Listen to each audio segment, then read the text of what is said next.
Bab Alhamdulillah Rabbil Alamin wa bihi nasta'in ala umuruddin waddin wassalatu wassalamu ala rasulina al-karim wa ala alihi wa sahbihi wa ajma'in wa ba'd. Qala Imam al-Bukhari rahimahullah rahmatan wasi'ah fi kitab al-ikrah babun iza ukriha hatta wahaba abdan aw ba'ahu lam yajuz. Wa qala ba'dun nas fa in nazara al-mushtari fihi nazran fahuwa jaizun biza'mihi wa kadzalika in dabbarahu. Qultu asnada fihi haditha Jabirul Mutaqaddim. Bismillahirrahmanirrahim. Alhamdulillahi rabbil alamin wa sallallahu wa sallam wa baraka ala abdihi wa rasulihi Muhammadin wa ala alihi wa sahbihi ajma'in, amma ba'd. Qala al-Bukhari rahimahullah kitabul ikrah. Berkata al-Bukhari rahimahullah kitab tentang hukum paksaan, orang-orang yang dipaksa. Babun idza ukriha hatta wahaba. Bab apabila seseorang, hukum jika seseorang dipaksa sehingga dia menghibahkan sesuatu kepada orang lain, apakah hamba atau hadiah dan semacamnya, tapi dalam keadaan terpaksa. Wahaba abdan, apabila dia menghibahkan hambanya, au ba'ahu, atau dia menjual hambanya karena dipaksa, lam yajuz, maka hibah tersebut tidaklah boleh, jual beli tersebut tidaklah sah.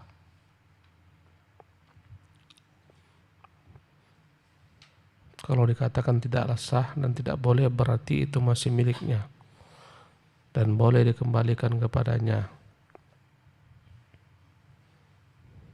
Wa qala ba'dun nas, sebagian orang berkata, Bukhari menyebutkan pendapat sebagian orang, sebagian ulama, fa in nadhara al-mushtari fihi nadhran fa huwa jaizun.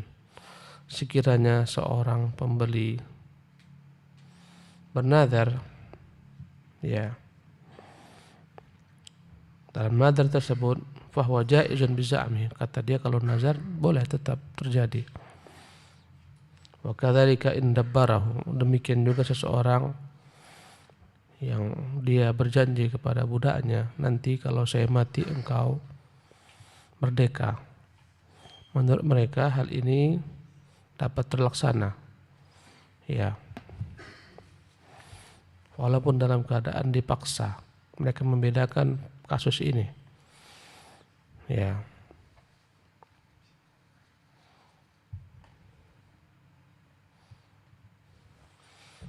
Apabila seseorang itu, ya, melakukan transaksi-transaksi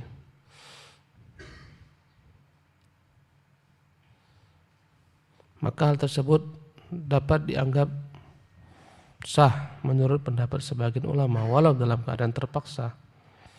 Contohnya dia merdekakan budaknya, dipaksa, merdekakan budakmu, jika tidak kau kubunuh. Dia merdekakan budaknya.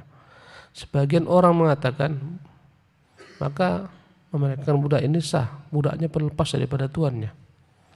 Pendapat sebagian orang, ya, tapi tidak seperti itu pendapat Imam Bukhari rahimahullah. Dia memerdekakan budaknya karena unsur terpaksa, maka tak sah,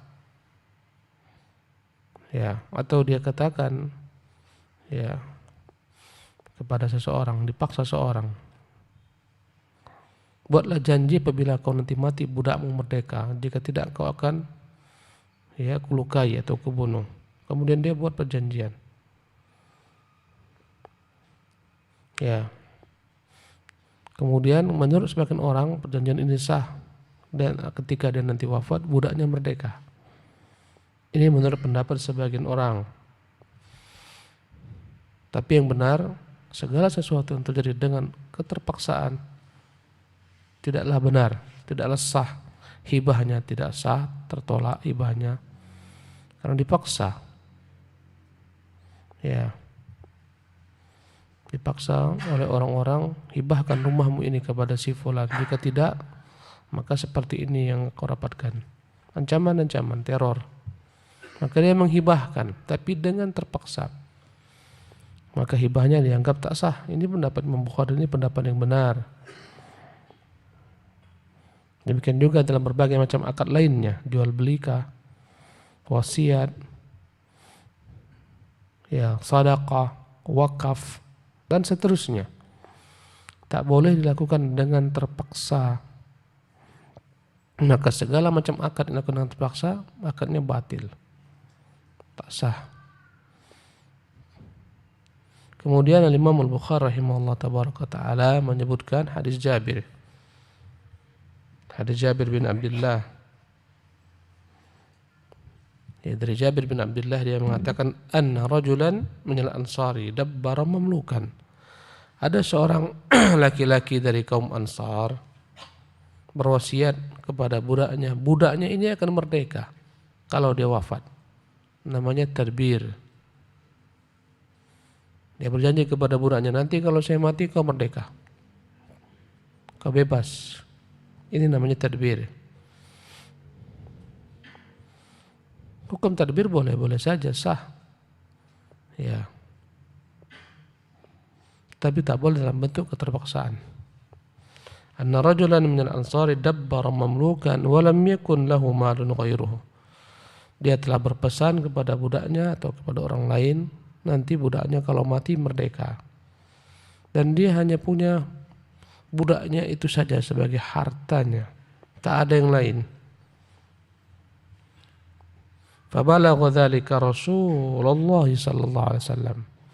Sampailah pemberitaan ini kepada Rasulullah, ada seseorang yang punya budak berwasiat budaknya mau dimerdekakan nanti kalau dia mati.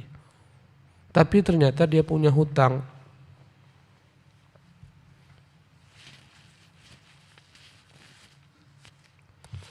Faqala, maka Nabi SAW bersabda, man yashtarihi minni. Nabi memerintahkan agar budak tersebut dijual. Berarti tak jadi dimerdekakan kalau dia jual, pindah kepemilikan. Faqala man yashtarihi minni. Siapa yang membeli budak ini dari saya? Fashtarahu Nu'aim bin Nah'am bi 800 dirham. Dibelilah budak ini dengan harga 800 dirham. Qala fa sami'tu Jabir yaqul, berkata perawi di bawah Jabir, ya, Amr bin Dinar, aku mendengar Jabir berkata budak tersebut abdan qibtiyan, seorang hamba yang berasal dari negeri Qibti, dari Mesir. Mata amma awwala, ya, yang wafat pada tahun awal.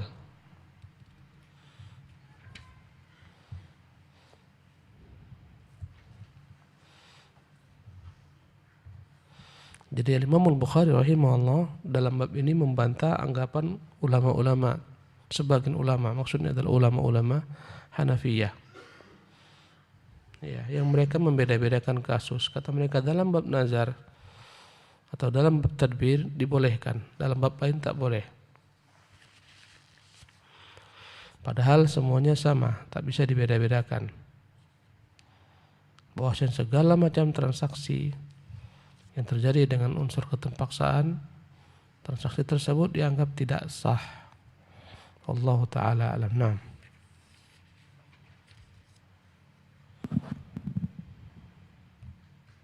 Babun minal ikrahi karhun wa kurhun wahidun.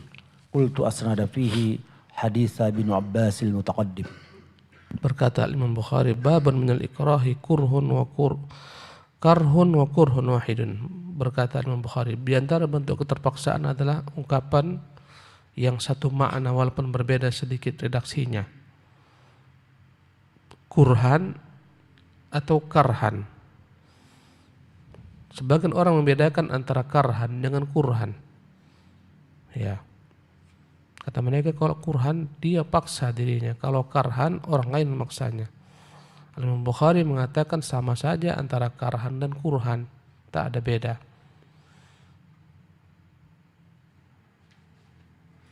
Ibnu Abbas radhiyallahu anhuma menyebutkan ayat dalam Al-Qur'an.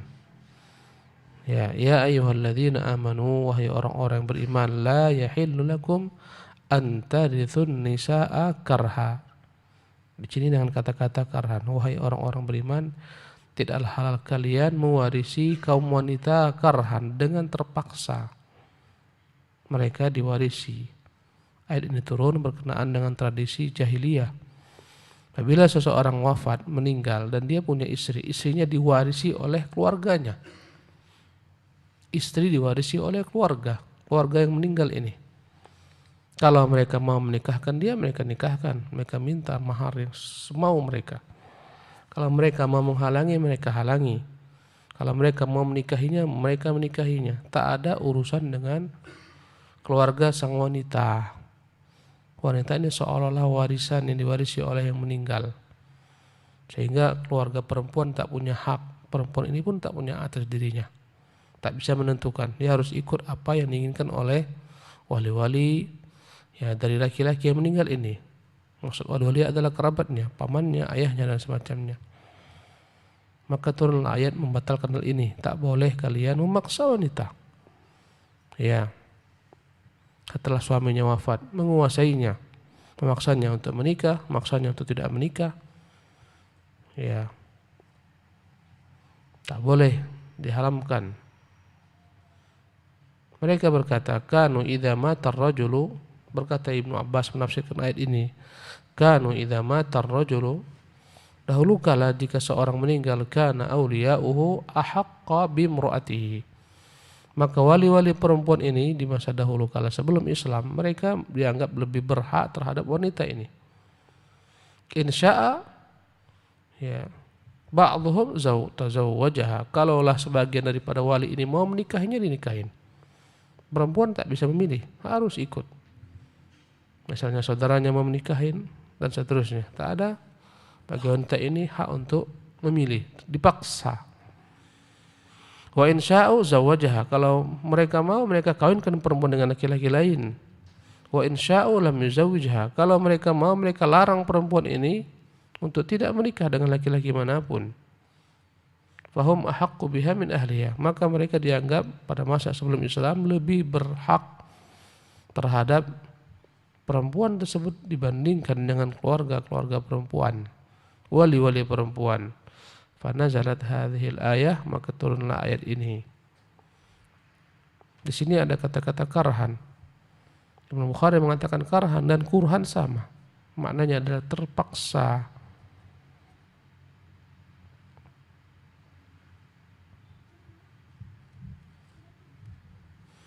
Nah, tafadhal.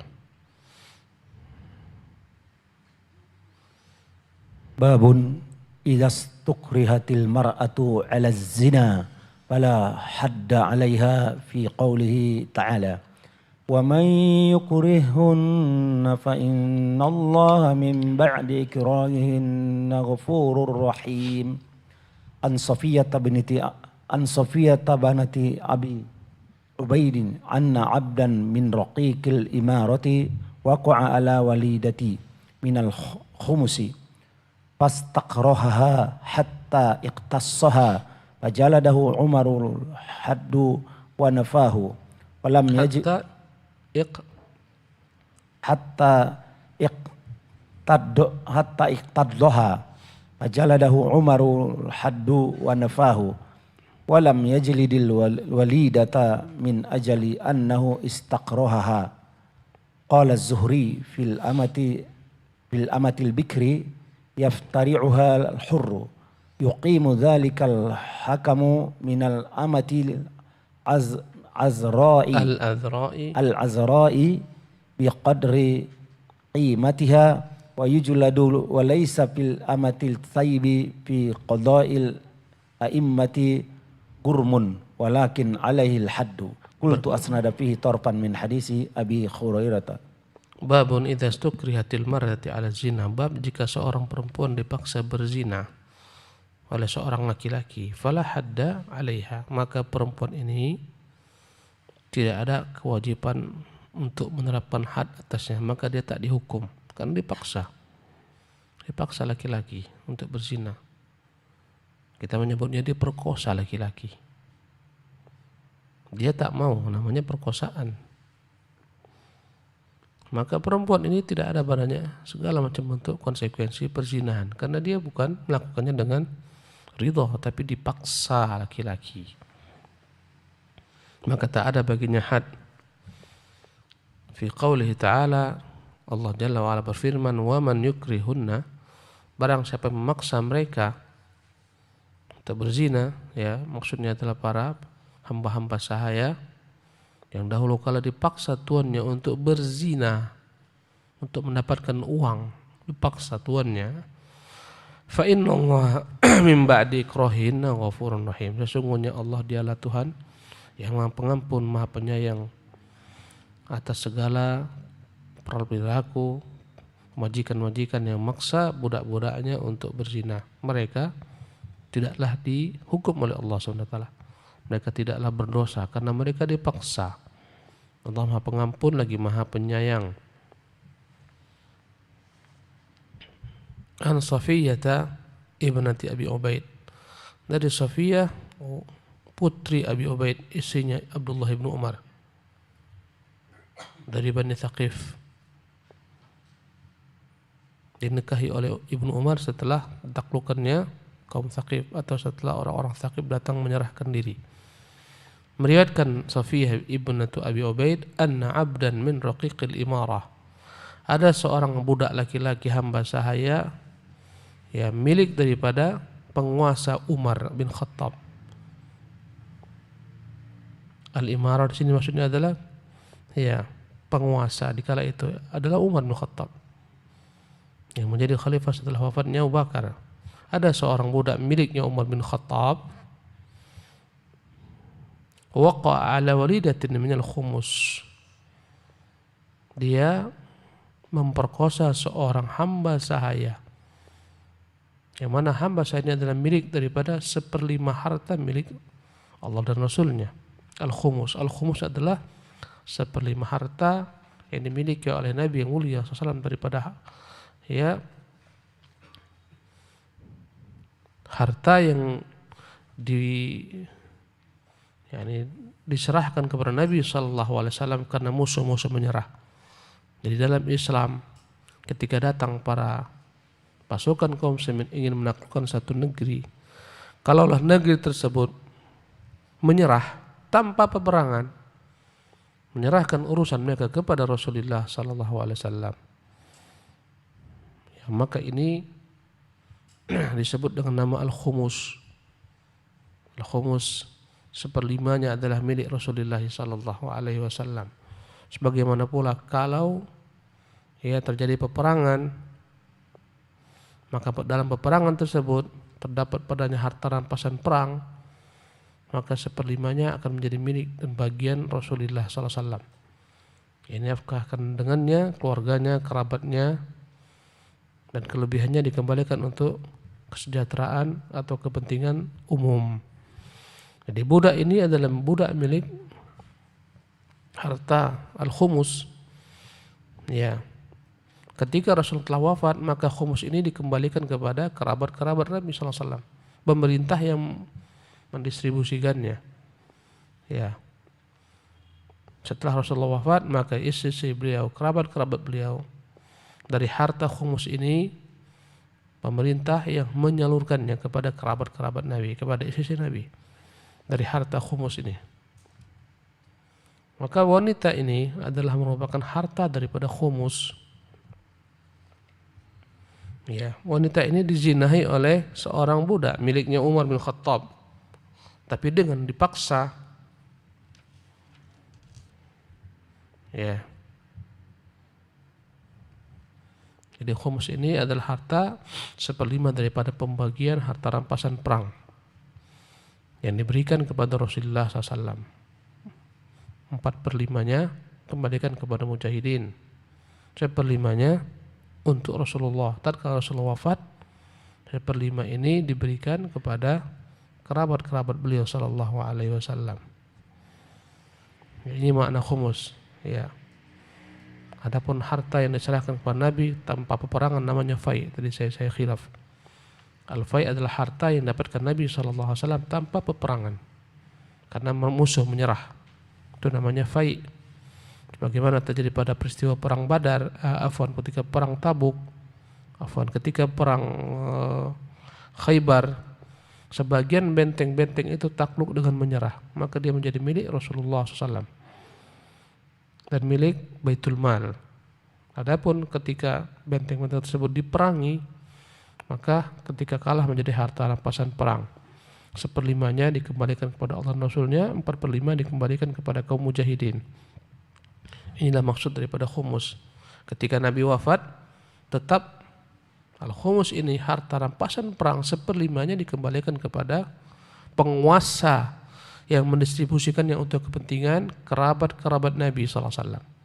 Dan situlah para penguasa sebagaimana Abu Bakar, Umar memberikan gaji bulanan istri-istri Nabi SAW dari harta khumus ini, atau kerabat-kerabat Nabi yang lain yang butuh diberikan baginya subsidi ini.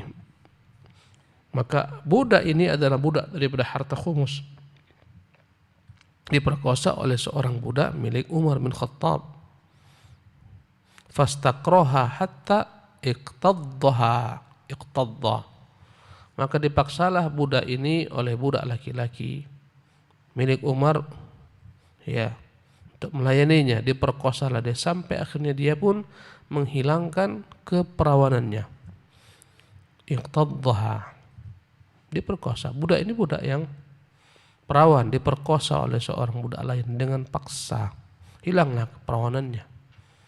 Tentunya budak ketika hilang keperawanannya, nilainya akan menjadi jatuh, tak sama dengan budak yang perawan ketika diperjualbelikan. Fajaladahu Umar al-hadda, maka Umar, ya, menerapkan had terhadap budak laki-laki yang memaksa ini. Dipukullah dia 50 kali pukulan karena dia seorang budak. Dan dalam Islam, sanksi budak ketika berzina setengah daripada sanksi yang diberikan kepada orang merdeka. Kata Allah, fa'alaihinna nisfu ma 'alal muhsanati minal 'adzab. Kalau perempuan-perempuan melacur, berzina dan dia budak, maka sanksi mereka adalah setengah sanksi yang diterapkan kepada perempuan-perempuan merdeka. Laki-laki ini pun didera Umar 50 kali, setengahnya. Kemudian dibuang Umar, diasingkan, dideportasi Umar, dipindahkan Umar dari tempatnya ke tempat yang diasingkan selama setengah tahun 6 bulan. Kalau budak setengah tahun 6 bulan. Kalau orang merdeka, laki-laki yang berzina dan belum menikah, setelah didera 100 kali, maka dia dibuang selama berapa bulan? 12 bulan, setahun. Karena dia budak, maka Umar pun membuangnya selama 6 bulan. Diasingkan. Walam yajlidil walidata, tetapi Umar tidaklah mendera perempuan ini, hamba saya ini. Kenapa? Min ajli annahu istaqraha, karena memang laki-laki itu yang memaksa budak ini untuk berzina alias memperkosanya. Maka dia tak dikenai hukum. Qala az-Zuhri fil amatil bikri, berkata al-Imam Zuhri, maksudnya Syihabuddin az-Zuhri, mengenai kasus seorang budak yang masih perawan, yaftari'uhal hurru. Jika ada orang merdeka, bukan budak tapi orang merdeka, memaksanya untuk berzina alias memperkosanya, yuqimu dzalikal hakamu minal amatil adra biqadri qimatiha. Maka seorang hakim jika ditunjuk untuk mengadili kasus ini, dialah yang berhak menilai berapa kira-kira harga kerugian atas perempuan ini ketika telah hilang keperawanannya. Kerugian itu diberikan kepada tuannya. Dituntut orang merdeka ini untuk memberikan kerugian karena telah rusak perempuan ini, tak lagi utuh, keperawanannya telah hilang. Ya, wa yujlad. Kemudian laki-laki yang maksa ini, yang merdeka maksa perempuan untuk berzina ini, perkosanya, setelah itu diterapkan baginya had. Jadi ada dua hukum. Pertama, membayar denda karena keperawanannya telah dihilangkan. Yang kedua, dia dihad. Kalau dia belum pernah menikah, didera 100 kali, kemudian dibuang setahun. Kalau dia pernah menikah, maka balasannya adalah rajam. Sebelum dirajam, wajib bagi dia mengganti berapa nilai daripada budak tersebut yang telah hilang keperawanannya. Jadi ada dua konsekuensi. Had, sebelumnya dia wajib membayar kerugian. Ya. Walaysa fil amati tsayyibi fi qada'i al-a'immati ghurmun. Namun kalaulah yang diperkosa ini bukan yang perawan, tetapi budak yang dia sudah janda, sudah pernah menikah, maka tak ada kewajiban untuk mengganti rugi atas perbuatan dia memperkosa ini, ya. Walakin alaihi had, tapi tetap dia didera. Kalaupun perempuan ini seorang yang masih perawan, maka ada ganti ruginya, karena harganya akan berkurang. Kalaulah memang dia telah pernah menikah, janda, diperkosa, maka tak ada ganti rugi yang diberikan kepada tuannya. Ya. Tapi dia tetap wajib untuk diterapkan baginya had.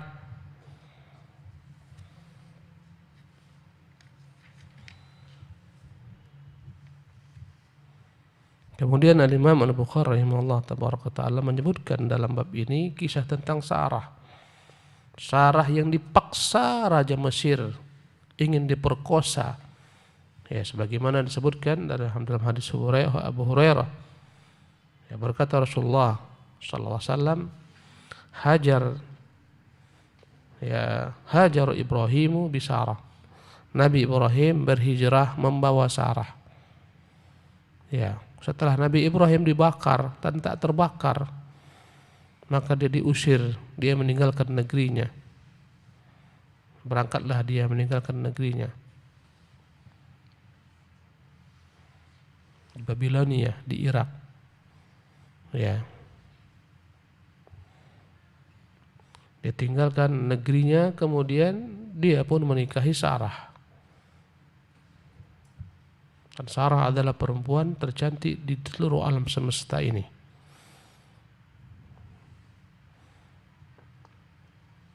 Dakhala biha qaryatan.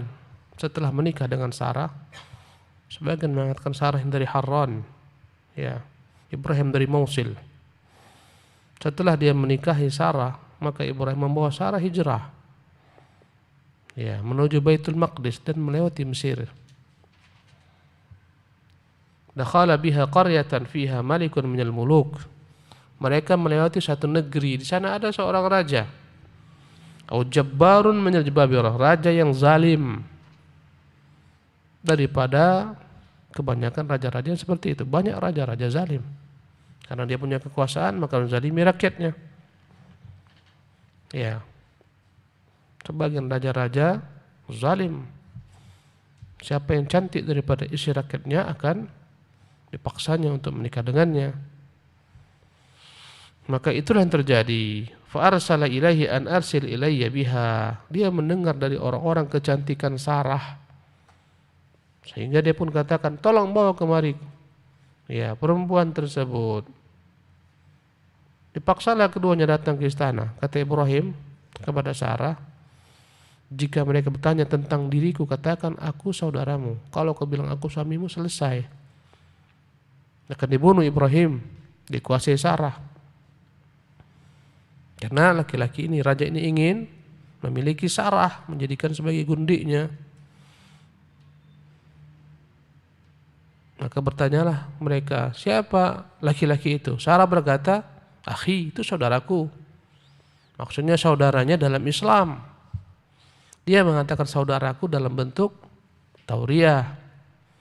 Tauriah adalah mengungkapkan kata-kata yang memiliki makna lain. Apa yang diinginkan oleh yang berkata tak sama dengan apa yang diinginkan oleh pendengar. Pendengar memaknai saudara adalah saudara-saudara. Padahal Sarah maksudnya adalah saudara seagama. Karena kata Ibrahim, tak ada saudara seagama sekarang ini kamu ini kecuali aku. Maka selamatlah Ibrahim daripada pembunuhan. Ya. Faqama ilaiha, maka Sarah dipaksa untuk menemuinya. Dia pun berkhulwat dengan Sarah. Faqamat tawaddu'a wa tusalli, maka Sarah berwudu kemudian salat. Faqalat, dan dia berkata, Allahumma in kuntu amantu bika ya Tuhan, sekiranya aku beriman denganmu, wa bi rasulika, aku beriman dengan rasulmu dengan benar, fala tusallit alayyal kafir, janganlah kau berikan aku, ya, janganlah kau serahkan aku kepada orang kafir ini. Ya. Faghutta hatta rakadha birijlihi, seketika laki-laki ini pun ya kejang-kejang, tak mampu berdiri, jatuh. Setiap kali laki-laki mendekat, begitulah yang terjadi. Setiap kali dia bergerak mendekati Sarah, seperti itu. Tubuhnya kejang-kejang, tak mampu menahan bobotnya, dia jatuh. Kakinya menjadi tak bisa digerakkan. Sampai akhirnya dia pun tahu tak akan mungkin dia dapat menjahili Sarah. Sarah disuruh kembali bersama Ibrahim. Bahkan raja ini menghadiahkan budak lainnya yang bernama Hajar kepada Sarah. Ya. Al-Imam Al-Bukhari rahimahullah menyebutkan riwayat ini menunjukkan bahwasanya seorang perempuan yang dipaksa berkhulwat dengan seorang laki-laki yang bukan mahramnya, dipaksa tak sampai kepada perzinahan karena tak jadi atau tak mampu, tak terlaksana, maka perempuan seperti ini tidaklah baginya ada celaan karena dia dipaksa. Nah, tafadhal Syekh.